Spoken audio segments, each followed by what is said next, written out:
What's going on, everyone? This is the Popcorn Heroes review of Falcon and the Winter Soldier, a Disney Plus series. I am Armando. With me today is Pedro. Hello, hello.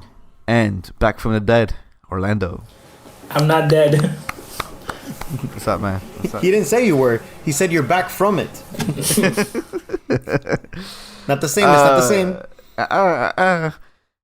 All right, ladies and gentlemen. Today we'll be talking about the Falcon and the Winter Soldier show on Disney Plus that premiered a few months ago. What, in April or March? I think it was March. With a 6-episode arc. And we're finally going to talk about it today. It finished. And yeah. So, as we usually do, Pedro, give us the premise of this show. All right. So, just like the title, this follows Falcon and Winter Soldier, and it takes place after Endgame, obviously. And it follows Falcon and Winter Soldier going on a mission to fight this group called the Flag Smashers. And nice. And then they find out that someone has taken the mantle of Captain America. And they're like, "What the fuck?" Oh no. That's the premise. Nice. I felt like I watched it. Thank you, Pedro, for some vivid description. You're welcome. The next part of what we usually do, we give you our very, very small thoughts. 1 out of 5. Orlando, break it down for us. Yeah, so 1 out of 5. I would give it a 4. I really liked it overall. And maybe I think with the time has passed. Like we're recording this kind of late, so some of the story beats are a little bit like foggy in my head. But overall, the overall feeling I have of it is very positive. Like, I think the action is really good. I think the character moments are pretty solid. Like the chemistry between Bucky and Falcon are really like a buddy cop. I think it nails exactly what it needs to nail. I like how they both go through their certain story arc, and it kind of completes itself pretty well. I know they said they're gonna do another season, but I truly think that this wrapped up so well that it didn't have to be. Like, obviously they can just move this storyline to like a movie if they wanted to. They wanted to. But overall, I think this is, second show from Disney, Marvel show, and this is the better one out of the two. I'll give it a 3.5, pushing 3 actually. I thought it was okay. I didn't think it was anything special about the show. I think it's just the same problems that I felt what I had with WandaVision, that it's another thing that just didn't go anywhere. I don't know. There's not much developments happening in these shows for me to feel like they're necessary. I mean, I agree in the sense of like there's not a lot of big plays are happening, but I think at least it's a character show, right? That's what it is. But I think for this show, it nails like the character show. Like I think it does it because it's not bloated. Like WandaVision was very bloated. There's like a lot of characters. And you had Vision, you had Wanda, you had the villain, like you had Rambo. You had too many like people in the show that needed a story to be told. And in this one, technically, you only have Bucky and Falcon, so it's more centralized to those main two characters, obviously, and the girl. I know I see you waving your head, but there's a lot of characters in this show. There's actually more characters in this show than the other one. But there's not as compared to WandaVision. There's not like a shit ton. It's pretty easy. The problem with it is, Orlando, is that none of these characters were relevant, other than Falcon and Winter Soldier. And US Agent. I mean, yeah, but let's put it like this. In WandaVision, you have more relevant characters that probably mattered more to the overall theme of the MCU That's why I think you felt like there was too many characters. And here, there's a lot of characters, like Pedro says, but they're not relevant to anything in the MCU. They're just part of it. Yeah, it's not like a Pedro, because there's nothing that happened in this show that changes the MCU. Pedro does not disagree. Pedro disagrees just like hardcore. WandaVision didn't change the MCU. It didn't. These shows were essentially just character pieces. They're character development shows that didn't do anything to change the MCU. And I it's nice to have character shows and character moments, but other than that, these shows were pointless. And Pedro loves it because he loves filler. That's what he likes. I do. But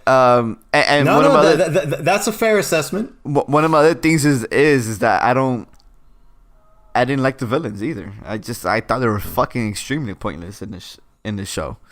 I don't know.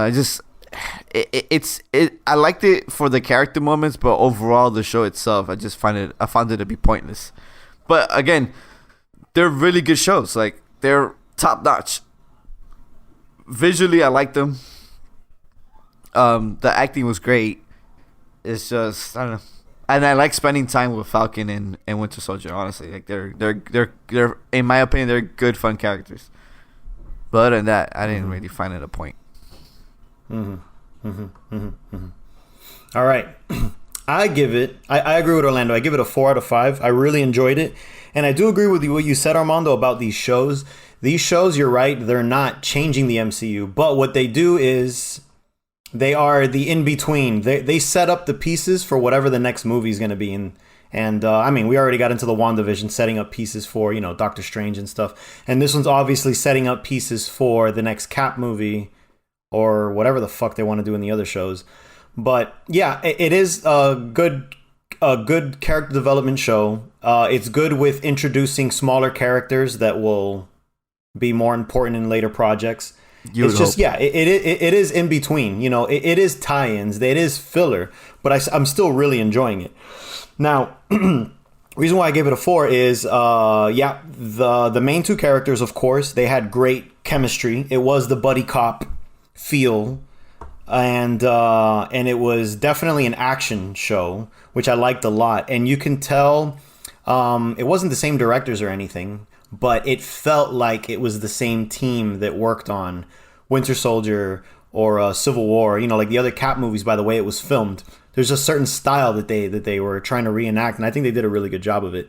And a lot of the side characters that were introduced, I enjoyed them. There were a lot of characters in the show, but I pretty much liked all of them. I do agree. I mean, maybe me and Armando were talking about the same antagonists, but yeah, I do agree that I expected the antagonist to be something, and then the show did its whole, no one's really a bad guy. Everyone's just got different things they want to do, and they all go about it a different way.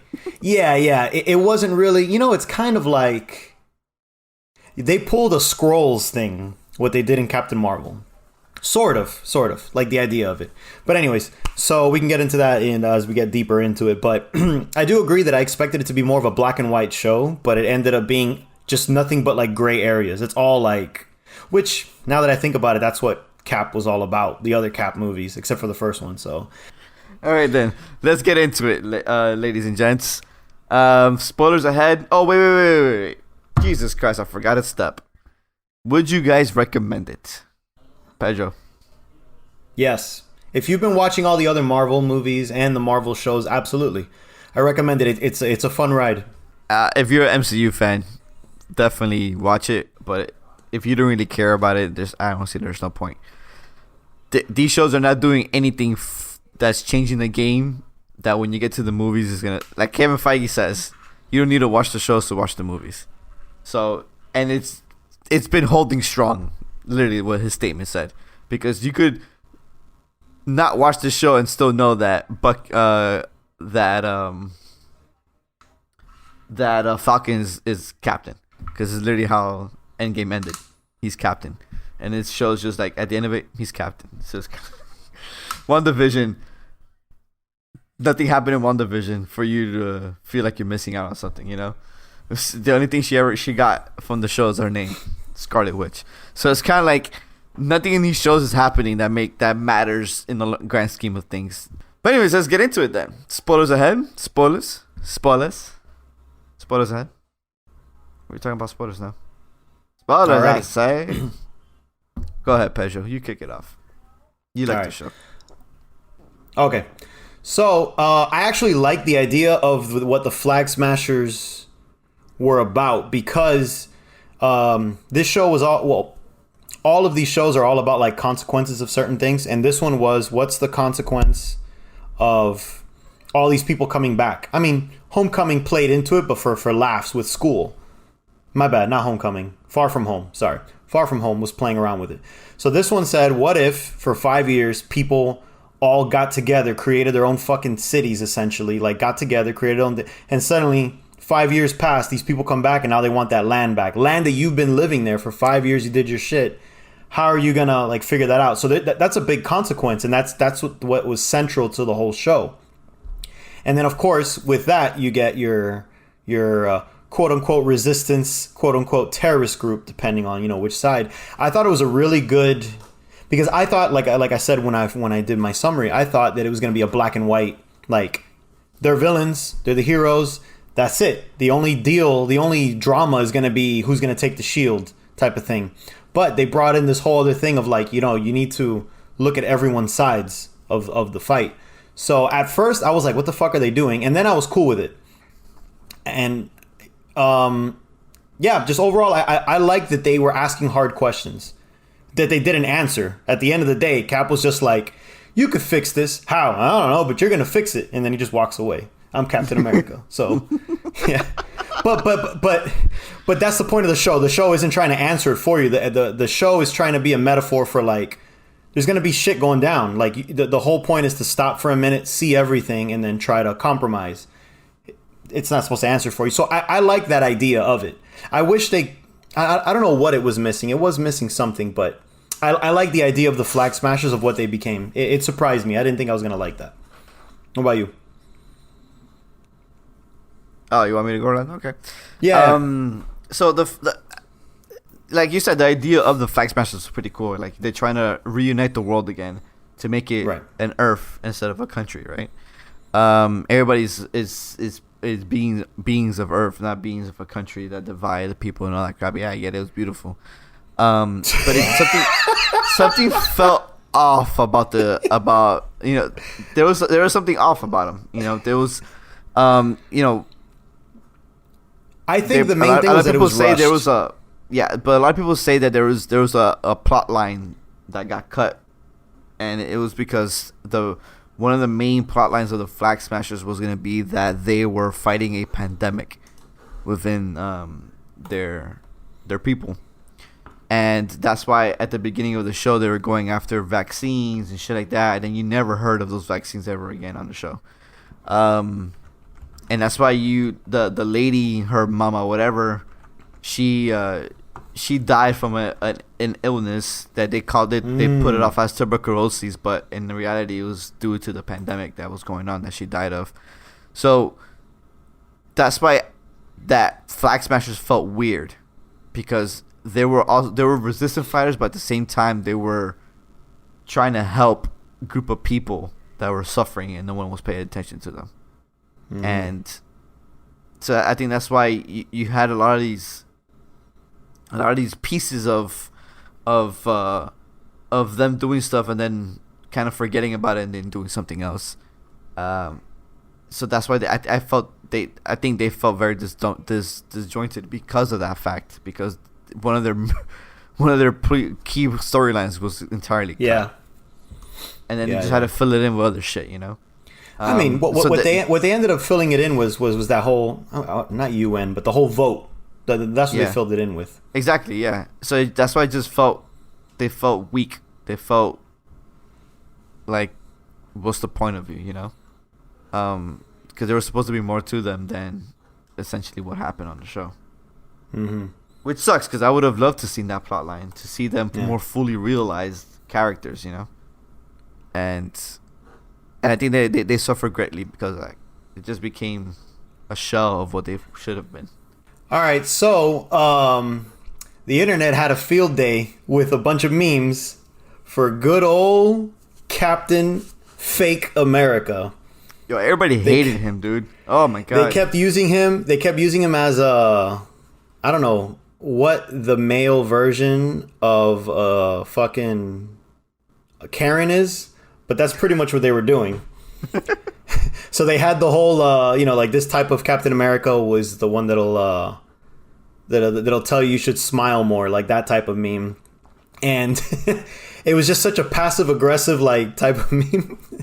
And I know that people were trying to compare him to like a Joffrey, like, oh, everyone hates him, that's why he's such a good actor. But I didn't hate him that much. He's not a good character. I mean, let me rephrase. He's a good character. He's not a good guy at all. But I thought the character arc was really good for what he was. He's the totally, completely flawed anti-hero that's turned into like a machine, a weapon by the end. And I thought this dude, I can't remember his name right now, Kurt Russell and Goldie Hawn's kid, Wyatt Russell. I thought he did a great fucking job. Like, yeah, I didn't like him either, but he wasn't like Game of Thrones level of, yo, fuck this guy in particular. No, definitely not. Like they humanized him somewhat to the point where like humanized. That's the word I was looking for. Yeah.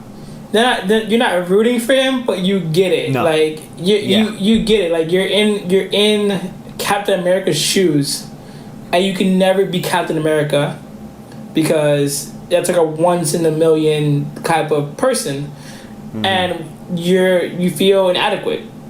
And then you fucking want to get drugged up and become Captain America, essentially. But you don't even have the wherewithal to like control that kind of power. Yeah. So he just wasn't mentally stable.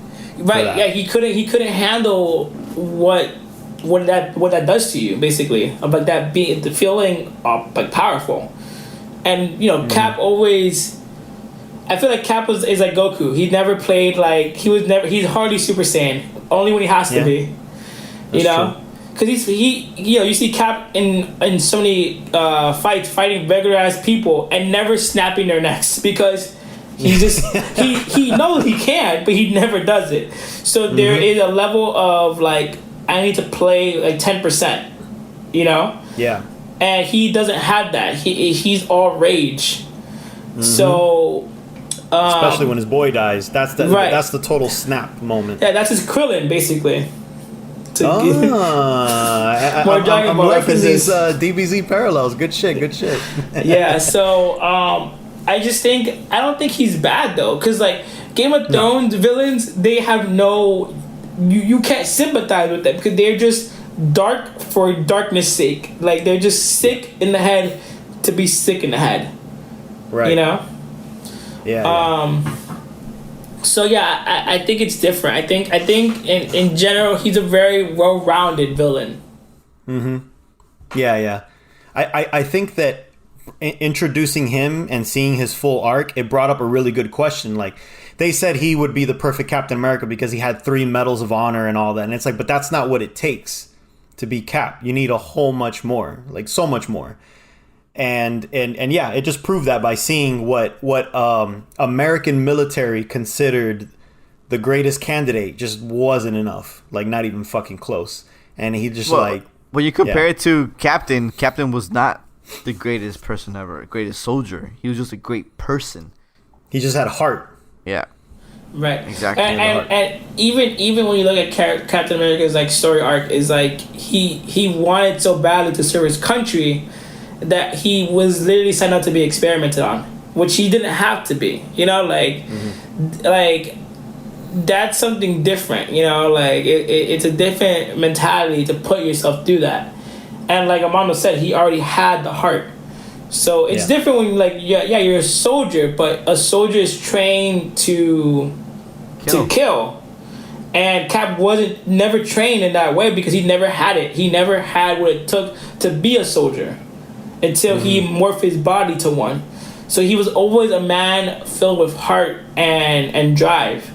Yeah, he's more of an inspirational, like a fucking TED Talk soldier rather than an actual right. soldier. And they picked them. They picked someone this time around who had the accolades of a soldier, but not the accolades of a hero. Yeah. And I thought that was a really good plot point of like the gray areas that they brought in. Yeah, and the fact that Falcon obviously becomes Cap at the end, you see it like he's doing it for all the right reasons. It's not like he's doing it for the power or he's doing it for the fame or he's doing it for he's doing it because like this is what I have to do it. Like there is no other way. I have to take over as Cap because people there needs to be a Captain America. Like it's like basically there needs to be like American flag. There needs to be that symbol, and I have to be that symbol because who else is gonna? There needs to be the mascot or whatever, right? There needs to be that mascot, and obviously the mascot America picked isn't the one. So let me be the one that Cap to pick, basically. Who else to pick America's next mascot than the person who was the mascot? Mm-hmm. Yeah, that's true. What do you guys think of Baron Zemo coming back? So, I liked that the complaint when Civil War happened. It was like, man, the way he outsmarted all of them during Civil War is very Baron Zemo like. But then when you look at the actual characters, like this ain't got nothing to do with Baron Zemo. They just slapped the Zemo name on some random dude and made him a mastermind. Now, what this show tried to do is like, I was rich the whole time. I got a butler and I wear this fucking purple sock on my head. And it's just kind of like, what? Where the fuck did all this come from? Like, what? All right, cool. You made him look like his comic self, but it just felt so out of left field that I was just like, all right, you're like evil Bruce Wayne? Cool. Yeah. Okay. Well, what I didn't understand is like, he never ever wore that purple mask. And there was no signs of him ever wearing that purple mask or being inclined to wear that purple mask. So where the fuck did it come from? There was there's no throwaway line of like, this has always been in my family, or I used this when I was doing this thing over here. It's kind of like you should explain why he wanted to wear that purple mask. I mean, they might do it later on. Because he literally just put it on to fight some dudes, and he took it off. I know, that was I'm like, okay, then why wasn't he fucking wearing it the whole time? Why didn't he wear it when he went to Madripoor? Like, why didn't he wear it all the time? Like, if that was his thing, he should have always been wearing it, you know? I love that moment though, because it looked so cool, but fuck, it was just wasted. That is called fan service, sir. And they figured if anyone that's read the comics is going to be too busy going, shit, and not think about why. So, but us, we were like, but why? Yeah, because you explained how he's a baron. Thanks, you gave me a why. But why? You didn't give me a why for the mask. I'm like, what the fuck is he wearing this mask? It doesn't make sense. He never hid his identity ever before, so why now? No. Like, yeah. It was a weird way to that moment to fight that guy, like those five guys. In literally that moment he wore it. Like, yeah. That was a weird. I thought that was going to be a better. I thought that was going to be a bigger moment. I thought he was going to be a bigger character in the show. He was really just. It was all set up for this Thunderbolt show. If it ever happens and rumors are true, it's all just set up for him. I prefer that picture that, one of the first pictures of Baron that came out for the show, where he's like that with the mask and he's like this, and then he has his hands on his face and he has the mask on and he's doing this. Yeah. I'm just like one of the early ones, right? Why didn't that happen? Why didn't when he saw the mask and he puts it on, he just goes like that? Like why didn't? And then he said a throwaway line of, "Oh man, it's good to protect ourselves." I don't know, dude. Like just fucking a throwaway line explaining why he's wearing a mask. It doesn't make sense. Yeah, they just threw that in there, but it was cool, man. And the way and his coat, everything. The look was on point, but why? I did find it funny how the show made him like likable. Yeah. In a douchey way. which is funny. It's there were a lot of memes going on. They're like, man, we live in a society where we're booing Captain America now, but we're fist bumping with Zemo like at the club. And obviously we all saw this, but I thought it was so fucking funny that after that famous club scene in Madripoor, where you see that one quick second of him kind of like dancing, and then they interviewed the actor for Zemo, and he said that there was a cut where he dances more, and then of course people making fun of Snyder Cut. They created this whole shit of like, release the Zemo cut, and Disney, the trolls and funny dudes that they are, they released, what was it, a 2 or 3 minute video of him dancing in the club, like doing these weird dances, and this shit was so funny. It was amazing. I was shocked that actually Disney did that, because Disney doesn't give a fuck about anybody.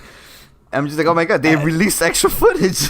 Yeah, it's amazing. That was them. That was them just having fun, and they wanted their show to start trending everywhere. That's the other thing, because I think. I could be wrong, but I want to say that this show was kind of like WandaVision, where it had a slow start. I could be totally wrong. And then they just wanted it to build up. And then maybe this trend, this hashtag of release the Zemo cut, is what kind of like boosted it a bit.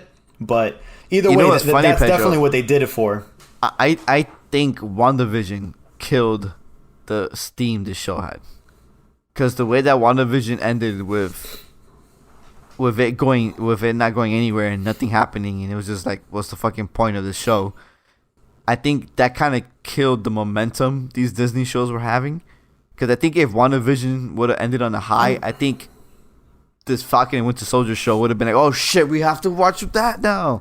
But I think how that just kind of plummeted the people's expectations on the MCU Disney shows, that I think Falcon and Winter Soldier didn't open up with as much hype as WandaVision did. Mm-hmm.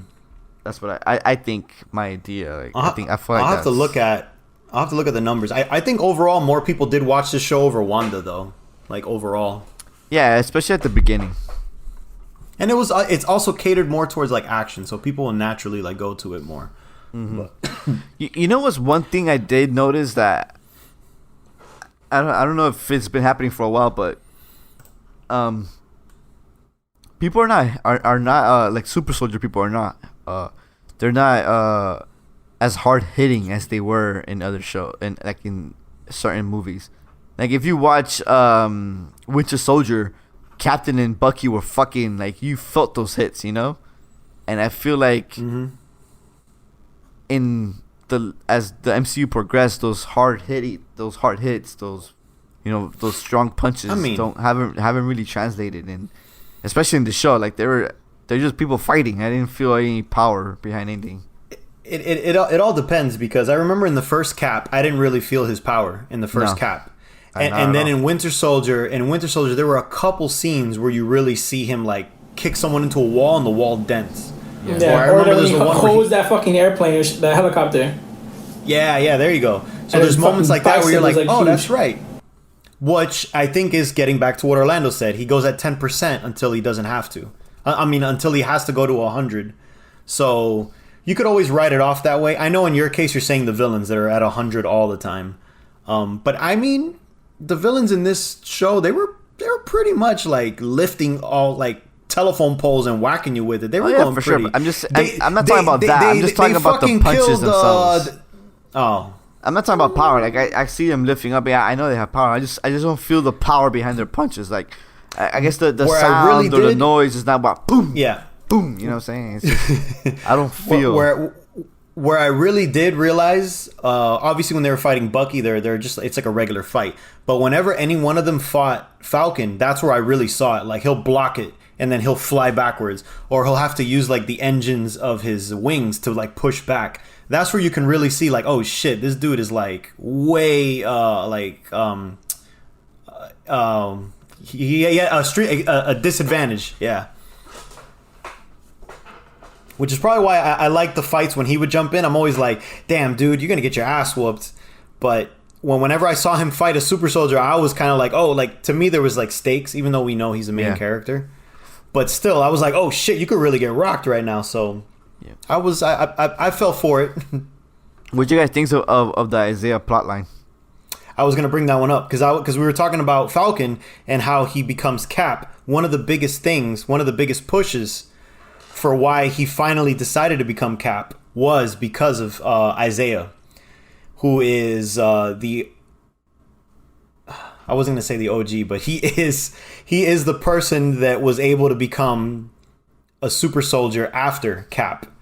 So it's a really controversial story that was a pretty crazy comic when it came out at the time, and I didn't think that they would have the balls to put that storyline, and I thought it was pretty awesome that they did. The fact that the American government was experimenting on black people, and then a bunch of them died, and then whoever was left standing they just used for missions just to perfect a super soldier serum, and then just throw away the soldiers at the end. So I thought it was a crazy story, but it's so good that they did that, because then you get to see like it's all the gray sides, the good sides and bad sides. You think, oh, America, perfect, the best, and in the show was like, nah, not even Marvel's America are we gonna lie about that. So they were showing a lot of the hard answers, a lot of the hard questions and stuff. I think one of the best, and a lot of what the show does is, at least for Falcon, is center around being black and being a black superhero. And while we talk about this several times of a lot of these shows, they kind of have they throw a message over your head and they want to get political and stuff like that. I don't think this one is too on the nose, as we talked about before, where it's so it's it becomes cringeworthy or servicey. I think it becomes relevant. I think it's very relevant for a black man not to want to be Captain America, because just of the simple fact of what America has done to black people. And I think the Isaiah storyline kind of ties it home. And so I think it's I think they did a smart choice. And I don't think it ever came to that point of to drive a message.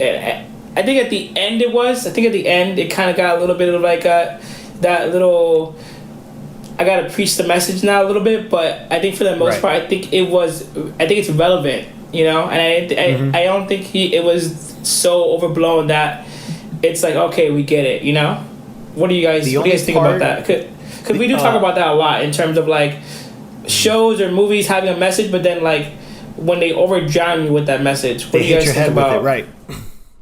I think that the only part where I was again, it does make sense, but it still felt and maybe it's because of what was going on in the news, I'm just oh my God, So it was pretty much the scene when he finished talking with Isaiah, or he's about to talk with Isaiah, and the cops are asking for his ID or some shit. They're pretty much trying to pat him down or whatever. He's hey, don't you know who I am? That whole part with pretty much the cops stopping him. That's where I was oh, they're gonna do one of these scenes. And then they do, and then they also show the hypocrisy of it, because as soon as they realize it's Falcon, they're oh, hey, can I take a picture with you? Autograph, whatever. And it's just it does hit you over the head with it, but it's like you said, it still is relevant.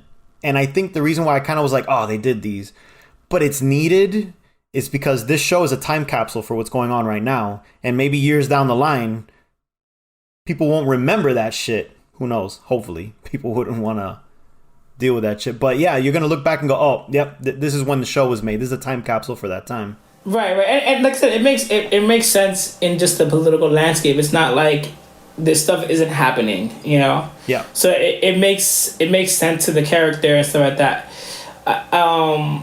And like I said, it goes on to with the overarching story arc of why would he want to be Cap? Why would he that comes with so much responsibility. Right. That come with so much responsibility, and then also would you be accepted by your own? And I'm not saying your own in terms of black people. I'm saying your own in terms of Americans. In terms of your country. And as it's it's hard. It makes a lot of sense because you see his struggle in that, of like that conflict of like, I can't be capped. Like people that look like me are not Captain America, so I need to do what's right and give away the shield. And it's one of those things where like Bucky wasn't understanding it until like towards the end. Like, why did you give it away? He's like, you don't get it. Like, right. You know, and for Bucky, it's weird because Bucky was alive for all those years. He was never frozen like Cap was, right?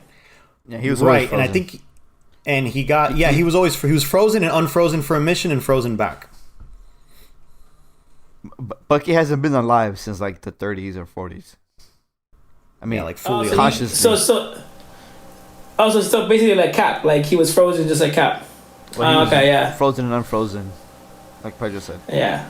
You'd be like, all right, we need you to assassinate. We need you to assassinate Tony's parents. Wake up. Okay, cool. And then he fucking does it. Back to sleep. You know. Yeah. That's why he's still young. Okay. But yeah, so for the most part, I thought it was relevant. I didn't think it was like too much, you know. Mm-hmm. Yeah, and obviously it was needed for, because the thing about this show is that it did. I know Armando says that nothing really changed, but obviously we agreed character-wise, both of them changed from beginning to end. So you had Falcon, and Isaiah Bradley was critical to his growth. And then you have Winter Soldier, who also needed to like find a way to forgive himself because it ended with him remembering, you know, all the shit that he did, all of his missions, because of what the Wakandans did. They snapped him out of the code phrase, and now he's got to live with all that he did. And then it starts off with a little book, and he needs to try and like forgive himself. And I thought there's some really good scenes. I kind of wished, again, it was only 6 episodes. I kind of wish the show was a little longer and it would have dove into the villains a little more and dove into Bucky a little more. Because at first I was like, man, this is all Bucky. Where's all the Falcon stuff? And then I want to say from like a quarter into the end, I'm like, oh, okay, this is clearly like all Falcon right now. And then Bucky's just like, you know, the bromance that we all like. So, but I really like the way they handled Bucky's growth. And I'm excited to see if they're going to put him into any of the Black Panther projects in the future. Especially with when they brought in the bodyguards, the Dora Milaje, which specifically one of the members got a fuck ton of screen time, which is Ayo, and I love that whole scene. And then that they showed that she was the one that helped him all those years over there and took him off of the mind control and everything. I love that whole side plot. And I was kind of mad that it ended when they got rid of Zemo. And I'm like, fuck. I kind of wanted more of that and less of like the other stuff. It constantly shows how like the Wakanda soldiers are just so powerful. Like that's one of the things that like has been consistent in terms of like the fight scenes. Like Wakandians don't fucking play. Like every time they're in a battle, it's always like, oh shit, like watch out, you know, basically like they do such a good job of choreographing like the fight scenes and stuff, and always making them like powerful, but yet like they kind of glide. Like they have like a finesse way of like handling like a spear that is more like, it's almost like art. Like the way they move sometimes, like it's like a dance almost, like a choreograph. Like it's almost like choreographic, like the way they move, like it's like a dance instead of like just throwing hits. Like I actually really like. I can't remember if he was souped up by that point, but I really like the scene where they're fighting Fake Cap, where they're fighting Walker, and then Walker was just so fucking shook by the end. He's like, they weren't even super soldiers. You got your ass handed to you. But he didn't have it yet. He didn't have it by that point. You're right. He had it. That was the push. He did have it by that point? No, he didn't have it yet because that was the push to get it. He got it because of his ass whooping. Okay, yeah, you're right. You're right. Yeah. I even love how they use the shield against him. Like at one point he's blocking with the shield, and they put their spear like through it, and he's stuck. And I'm like, damn. And it's like Orlando said, the choreo was just smooth. It was almost like watching that Achilles fight in Troy, where he's using the spear like like So good. smooth, and it's like, yeah, I could totally see that. And that was actually probably, aside from the Walker fight, I thought the Walker fight was really good, the 2 versus 1. But yeah, the Dora fight with them, I actually really like that one. The second favorite Wakandan fight. soldiers have always been highlights in whenever they pop up, and they were honestly great yeah. here too. I was gonna say, hearing, oh, they're gonna do another Black Panther, without Chadwick. I'm like, damn, how are they gonna do it? But then after watching this, I'm like, yeah, they could totally fucking do it. Yeah, They could totally do it, and it's gonna be great. I really do hope Bucky goes back to Wakanda during Black Panther. Like, I hope he becomes part of their story. One of the best things about Wakanda, like the Wakanda Black Panther movie, while Chadwick was amazing in it, and he, I don't think he can ever be replaced. But the women of Wakanda are always so fucking powerful. Like, they're always a force to be reckoned with, and each time it's for, like, when you think about, like, Chadwick, it's like he's the main one and everyone else is a woman.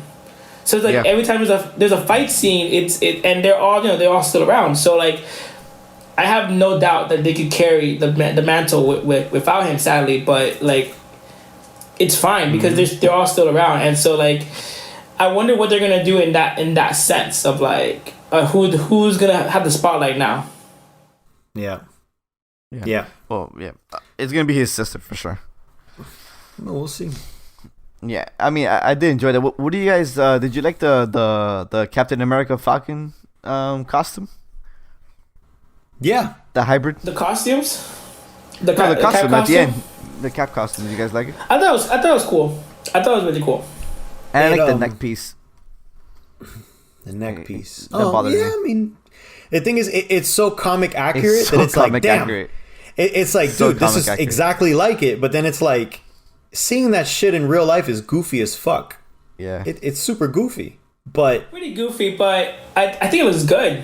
Like, it looks good. Exactly. Because we already know how it is. It's like, that's perfect. That's exactly what we wanted. It's kind of like the Zemo. We're like, oh, he's got the purple thing. He's got a fucking purple mask. That shit's goofy. They didn't even explain why he got the purple mask, but it's comics accurate. That's the same with Falcon. Falcon's like, dude, that shit is good. And seeing him, one of my favorite parts is seeing him. Oh, okay, Wait a minute. How do you get that suit? He got it from the Wakandans. Oh, okay. Because Bucky goes, I need one more favor. And she's like, what is it? And he smiles. And that's what you know. And then they give him the suitcase. Yeah. I was just like, hold up. You thought Anthony Mackie was there just sewing away? No. You thought it was Stark stuck again? No. I was like, wait a minute. Did the government give it to him? I don't think so. Nah. Remember, the government don't want no black Captain America. And then I was like, did Cap make it for him? Yeah. But well, there you go. I was like, all right. Go ahead. Oh no! I was, because we were still talking about the Falcon, the Captain Falcon costume. I'm just gonna call it that but the way he was finally using his shield. So at first, I didn't like the idea of just the way they filmed it. I'm like, man, Bucky, super soldier, super strength. Cap, Steve Rogers Cap, super strength, and the way they throw the shield. It's just like, how's a regular person going to do it? And obviously, we see Walker doing it. So I'm like, oh, that's right. I forgot that the vibranium is supposed to be really light.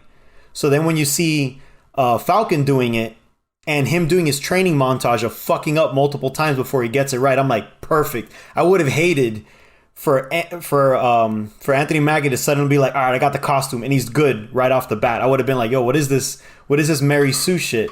But seeing the training montage, seeing him do the moves and fucking up for I don't know how long it took him, I'm like, this is awesome. I'm glad they added that, because that's one of my biggest things with other movies. I'm like, you need to show a training montage. You need to, because I can't believe that you're that good overnight. So that was just it. I'm glad they finally gave him his shield choreo and they showed him get fucking awesome at it. So yeah, I agree with that for sure. Definitely agree with that. And I was kind of still in the mindset of view of just like, how are they super soldier? How are they not super soldiers and yet they could throw it like a super soldier? and that Yeah. still bothered me. It's the lightweight of the metal still. Yeah, but then when you look at it, when he was training with Bucky, you saw how much effort Falcon was putting into the throwing of his. Yeah, he would do the shield. Spins and the front flips to try but and get momentum. Just even when he was with when he was playing catch with Bucky with the shield, how he was putting so much effort on his throw, and then Bucky was just like kind of like flinging it, and it was doing his thing. So that I like that comparison between both of them and how the strength of each one plays with that. You know, like, if you're a super soldier, you don't need to put any effort to fling it. But if you're a regular human, you could do it, but you need to put a lot more effort into your swing. Yeah. So I like that difference that's happening that you saw there in that montage. You were gonna say something earlier before I cut you off. Yeah. I was gonna say, what did you think about the twist of Sharon being the power broker?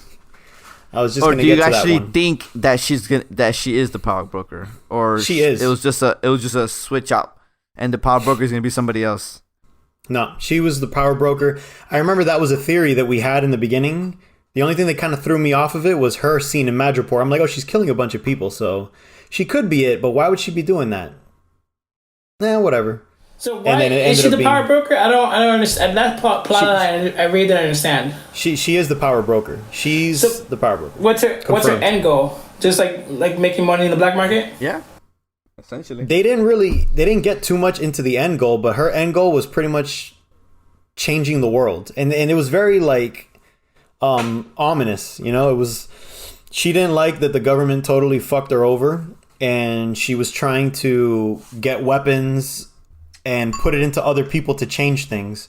And I like the idea of it, but I didn't like that they didn't really explain it. Like, I like the idea that things changed in 5 years. Like, oh man, you know, she was on the run 5 years by yourself in like the underworld. Of course you're going to change. So you get to see her dark side. But the fact that they didn't explain it still makes it seem sudden to us. Now, if a next season or a next movie they get into it, like you get to see her turning, that would be cool. But as of right now, I'm like, it just feels rushed. I felt like a whole extra episode of maybe seeing her side of the story, just one episode following her, I think would have been great. To see it, to see her turn. What was it that made you say, you know what, fuck this? So, but she was clearly the power broker, clearly the villain / antagonist of it, the main behind the scenes one. But she's definitely working with somebody, because she called somebody at the end of the show. Right. But she was calling people to sell stuff, because she was like, oh yeah, I know. Because that's what she was. She was a broker. She was selling weapons to whoever the highest bidder is. And she got the super soldier serum, so she was selling those to whoever the highest bidder is. And then that's when Flag Smashers stole it from her. And she was like, the fuck? You didn't pay for this shit? So that's the whole deal with that. They definitely just introduced her so that she can get used later on, obviously. But it's an interesting route. It just felt rushed. One last thing, I would say. What did you guys think about the girl from Seinfeld? What's her name? Yeah, Veep. Thank you, Julia Dreyfus. Yeah, Julia Dreyfus, whatever. What do you think she is? And who do you think she's working for?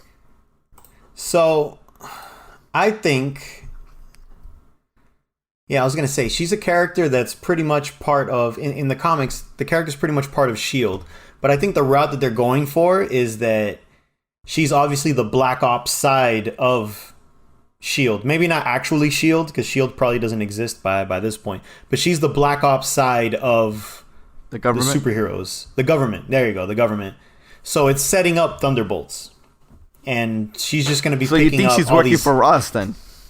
Yes. I think it's all a setup for Thunderbolt. I think it's all a setup for all these anti-heroes that they're just going to use to be the actual killers that the Avengers aren't. Well, yeah, for sure. Yeah, I agree. And I think, because I heard something about there's a cameo character that they introduce here, but she was supposed to be introduced in Black Widow, and I think it's her. I think she was supposed to be introduced in Black Widow, but because of the timeline with the movies and the shows, I think seeing her was supposed to be an oh shit moment, and instead you just got a who the fuck is this moment. So we'll see. Maybe the Black Widow movie will explain more about her. if she's even Yeah. in it. But that's my theory. I think she's in the Black Widow movie. I'm pretty sure she's in Black Widow. Yeah. Guaranteed. We'll probably dive more into that Black Ops sector. So yeah, that's all a setup for either another show or another movie. Interesting. And then they gave him the classic U.S. agent costume, Comic book, which yeah. which is just the costume he had but in black. It's the same thing. Yeah. What if we colored it in black? Yeah, which is why a bunch of people right out the gate. I mean, there wasn't really much of theories. As soon as you saw his costume, everyone was like, "Oh, that's U.S. agent. Okay, so he's gonna become fucking crazy." So it was just a matter of time. Yeah, it makes sense. For sure. Yeah, it sucks that this show, the whole Marvel, the coronavirus fucked up the schedule of the MCU. Yeah, the rollout.